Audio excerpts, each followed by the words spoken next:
오늘 그 믿음에 대하여 세 번째 모세의 결정을 함께 나누도록 하겠습니다.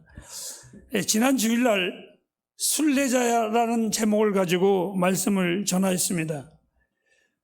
하지만 제가 아는 많은 주변의 그리스도인들은 하나님에 대한 믿음이 순례자라는 용어가 아니고 우리는 하나님 앞에 갈 사람들이라는 생각을 하지 않고 이 땅에서 더 잘 살고 더 높임을 받고 좋은 환경과 조건 이런 거를 추구하는 믿음을 사용하기 때문에 오히려 믿음의 삶은 순례자입니다.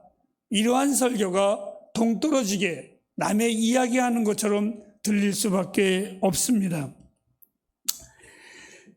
많은 사람들이 이 믿음을 너무 무가치하게 여기고 성경이 말하는 이 믿음을 너무 왜곡할 때가 참 많이 있습니다.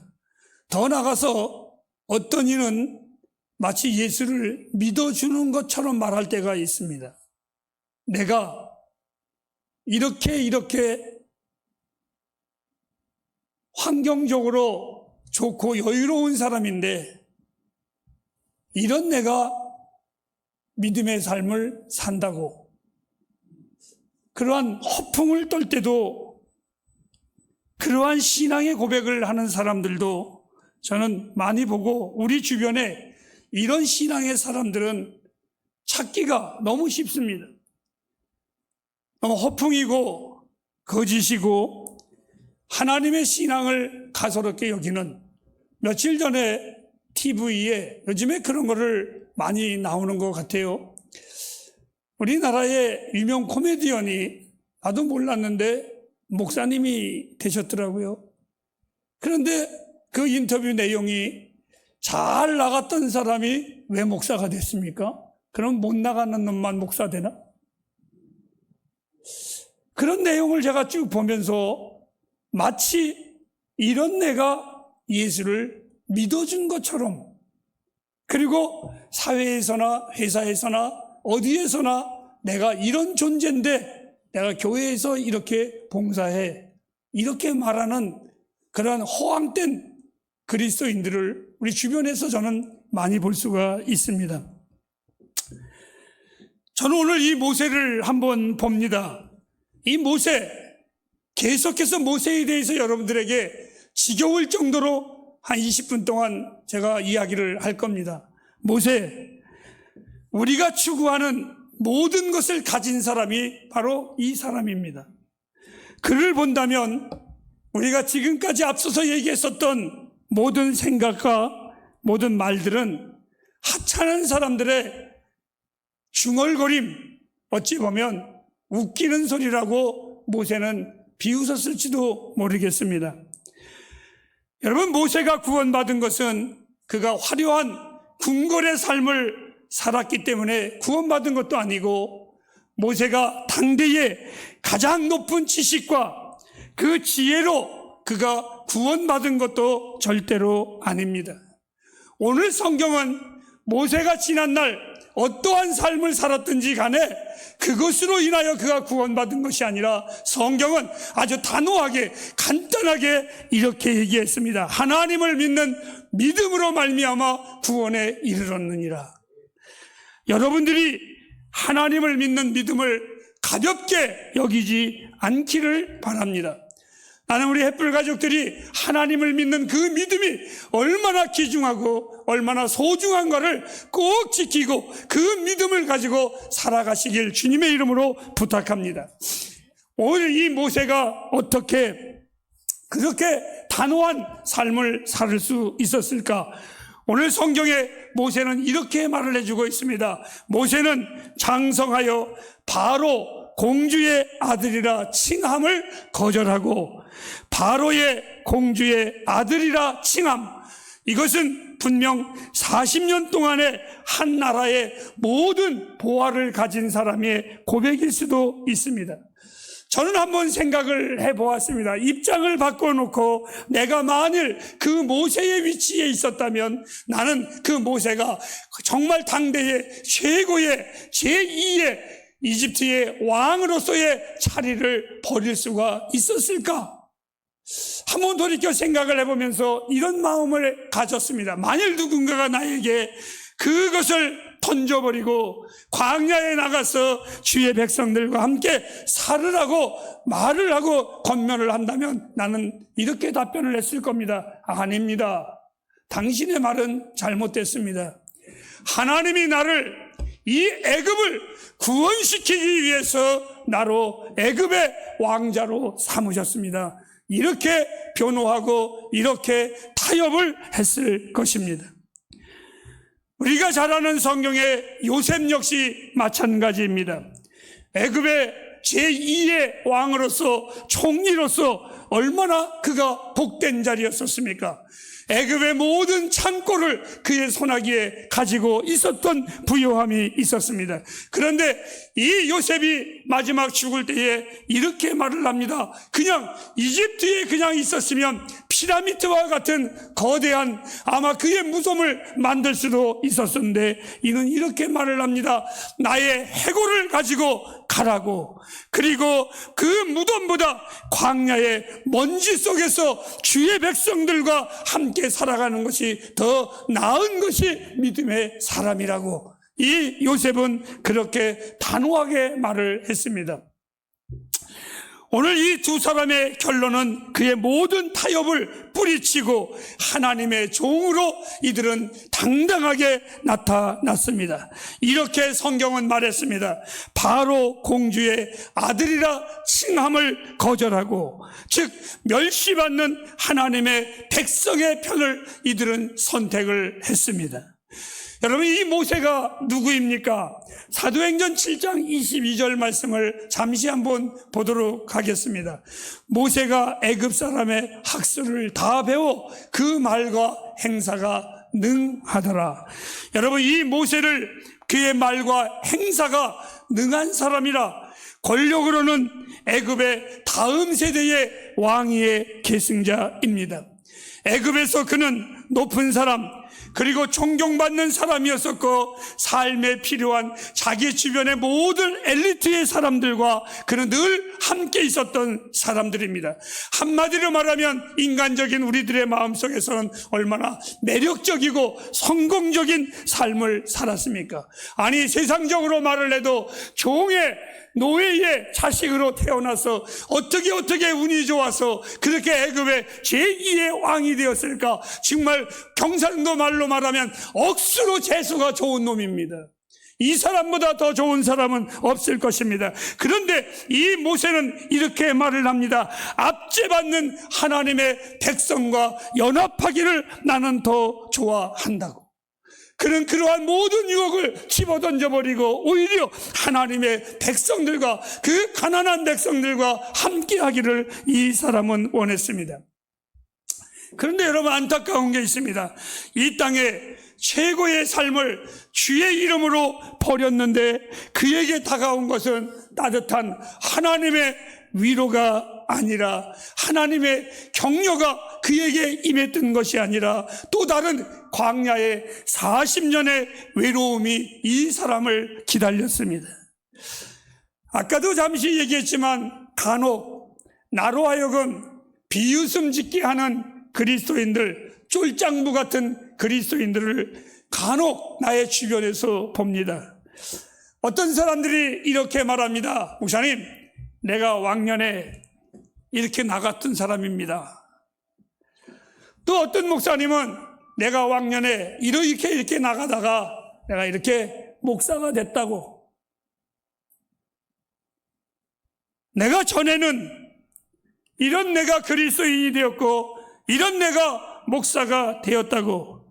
여러분, 그리스도인은 지난 날을 배설물로 여길 줄 알아야만 합니다. 그리스도보다 더 귀한 것 없고 그리스도보다 더 존귀한 것 없습니다. 지난날 내가 가진 모든 것이 있었을지라도 그거는 하나님의 영광에 좋게 비교할 바가 못 됩니다. 오히려 그런 나를 하나님이 불렀다라는 것, 그것이 우리에게 은혜가 되어야 하는 줄로 저는 믿습니다. 이 모세가 하나님의 백성들과 함께하는 것, 여러분 무슨 매력이 있겠습니까? 무슨 재미가 있겠습니까? 400년의 종살이에 그 비참하고 가난했고 눈만 뜨면 벽돌 만드는 일로 구겨진 그 백성들의 모습이었었습니다.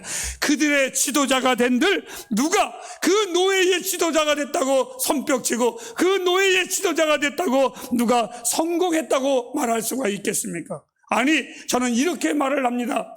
어떤 사람이 깜빵에 들어갔는데 깜빵에서 잘 견뎌서 나중에는 그 사람이 깜빵장이 되었습니다. 이력서에 쓰겠습니까, 여러분? 부끄러워서 못 씁니다. 바로 이 모세가 히브리인의 지도자가 된다는 건 어찌 보면 그의 이력서에 그렇게 좋은 이력은 아닙니다. 차라리 애굽의 왕자의 이력이 낫지, 어떻게 노예의 리더자가 된다고 해가지고 그 이력이 그에게 무슨 유익이 있겠습니까? 이 모세, 그는 왕자인데 가난한 사람들과 함께 해야만 했습니다. 그는 자유인인데 노예와 함께 했습니다. 고등교육을 받은 근데 무식한 자들과 어울려야 했습니다. 기백이 있는 사람인데 기백이 없는 나른한 노예들과 연합해야만 했습니다. 허영과 사치를 좋아하는 이 세대, 아니 남이 보기에 좋아하는 것만 하는 이러한 세대 앞에 세상에 이 모세 같은 사람은 과연 없을까 한번 생각을 해보았습니다. 우리들은 화려한 것을 좋아하고 눈에 보이는 것을 좋아하고 어떻게든지 그러한 것들을 만들려고 애를 쓰지만 이 모세는 그 눈에 보이는 모든 것들을 다 집어던진 하나님의 사람, 세상과 하나님 사이에 때로는 저는 모르겠지만 모세도 갈등하지 아니했을까. 허나 그는 결단했습니다. 바로 공주의 아들이라 칭함을, 애굽의 보화를 거절했다고 성경은 기록해 놓았습니다. 그 결과는 뭡니까? 최고위층이 최하위층이 돼야 되고 최고의 부자가 거지가 돼야 되고 그에게 명예와 부는 하나도 없고 돌아가는 것은 오직 고난뿐이었었습니다. 그럼에도 불구하고 이 모세는 단호했습니다. 성경은 애굽의 화려함보다 하나님의 백성으로 사는 것을 이는 더 기뻐했다고, 하나님의 백성으로 사는 것이 더 낫기에 이 모세는 단호한 결정을 할 수가 있었습니다. 이제 두 번째입니다. 모세의 그 결정의 원인은 과연 어떠한 것일까? 성경은 아주 단순하게 말합니다. 따라합시다. 믿음입니다. 믿음입니다. 어떤 이는 이렇게 말을 합니다. 성경학자들이 간혹 모세가 히브리인들에게 희망을 주었었던 것은 그는 태어날 때부터 유대인이었었기 때문에 그렇다라고 말을 합니다. 여러분, 저는 태어날 때부터 믿음의 어머니의 혈통을 가지고 태어났습니다. 성경은 단호하게 말을 합니다. 구원은 혈통으로나 학식으로나 그 어떤 기업으로 되는 것이 아닙니다. 우리의 구원은 오직 믿음으로 되는 것이지 행위로나 혈통으로 되는 것은 절대로 아닙니다. 오직 믿음으로 되는 것입니다. 모세, 그가 내린 결정은 오직 믿음이었습니다. 무엇에 대한 믿음? 하나님에 대한 믿음이었었습니다. 그는 애굽에서 얼마나 많은 귀신들을 보고 어릴 때부터 컸겠습니까? 애굽하면 귀신의 천국이었었습니다. 우리 한번 도표를 보십시오. 하나만 믿은 것이 아니라, 이거 읽을래니 오늘 설교 다 끝나겠지요? 심지어 개구리 신까지 있습니다. 얼마나 이 신들이 많은지. 애굽의 이러한 신들 속에서 이 모세는 컸습니다. 그런데 여러분, 이 모세에게 한번 물어볼 기회가 있다면 한번 물어보십시오. 이 많은 귀신들을 너는 어떻게 생각하느냐 할 때 나는 이 가짜의 진절머리가 났다라고 모세는 말을 했을 것입니다. 사랑하는 햇불 가정 여러분, 하나님만이 참 하나님이십니다. 성경의 십계명의 제일 첫 번째 하나님은 이렇게 말했습니다. 다른 신을 섬기지 말라. 우상을 섬기지 말라고. 나 여호와는 질투하시는 하나님이라고. 사랑하는 햇불이요, 오직 하나님만이 참 하나님이십니다. 오직 하나님만이 진짜 신이십니다. 하나님과 친밀하십시오. 세상이 우리의 신앙을 뭐라고 말을 해도 그런 거 신경 쓰지 마십시오. 세상에 유혹하는 친구들이 있다고 하여도 그 친구들은 다 사라질 것입니다. 주의 백성들과 친밀하시기를 바랍니다. 하나님이 살아계십니다. 여러분, 그렇다면 이 하나님 붙잡으시기를 바랍니다. 진리의 교회에 다녀야 합니다. 진리를 위해서 사시기를 바랍니다. 모세는 알았습니다. 다 모든 것을 잃어버려도 결코 자기는 손해보지 않을 것이다. 그 이유는 왜? 하나님은 당신을 믿는 자에게 상 주시는 분임을 이는 알았습니다. 그래서 모세는 현재의 안일함에 굽실거리지 않았습니다. 여러분, 이 세상 가운데 굽실거리는 것, 인생의 시간을 허비하는 것입니다. 우리의 건강도 짧습니다. 우리가 누리는 것도 짧습니다. 에서는 장자권을 너무 가볍게 여겨 팥죽 한 그릇 팔아먹을 말미암아 그가 하나님 앞에 영영이 버림을 받았다면, 사랑하는 우리 햇불 가정 여러분, 천국을 아니면 여러분들이 믿는 그 믿음을 시시한 죽 한 그릇으로 바꾸려고 하지 마십시오. 우리는 하나님 앞에 곧 설 것입니다. 그 누구도 피할 수 없이 하나님의 그 심판대 앞에 우리는 설 것입니다. 그리스도인이란 따라하실까요? 하나님을 믿는 것입니다. 믿습니까 여러분? 모세는 확신했습니다. 하나님은 전능하시고 하나님은 신실하시고 하나님은 공의로우신 분이심을, 그리스도인은 하나님을 끝까지 가는 겁니다. 그분을 끝까지 간절히 사모하는 것입니다. 반드시 그를 찾는 자에게 상 주시는 이심을 분명히 우리는 믿고 그 하나님을 부여잡는 것입니다. 모세가 애굽의 모든 보화를 그 위치를 집어던질 수 있는 그러한 결단은 바로 하나님을 믿는 믿음에서 나온 것입니다. 이제 마치겠습니다. 사랑하는 햇불 가정 여러분, 우리가 하나님을 믿는다면 세상과 하나님 사이에서 우물쭈물하지 마시기 바랍니다. 우리가 하나님을 믿는 주의 백성이라고 한다면 세상과 하나님 사이에서 갈팡질팡하지 마시기 바랍니다. 내가 그리스도의 제자인지 참 거짓된 귀신의 제자인지 자문해 보시기를 바랍니다. 우리는 주의 백성들입니다. 그렇다면 우리는 해야 할 일이 딱 하나뿐이 없습니다. 주를 믿어야 합니다. 아니, 그 믿음을 가지고 살아야 되고 이 세상에 하나님을 믿는 그 믿음을 당당하게 선포해야만 합니다. 여러분이 세상에서 선명한 그리스도인이 되기를 주의 이름으로 부탁합니다. 여러분이 선명한 하나님의 사람으로 이 세상 앞에 드러낼 때에 기억하십시오. 하나님이 여러분과 함께 하심을 세상 앞에 나타내실 것입니다. 기도하겠습니다.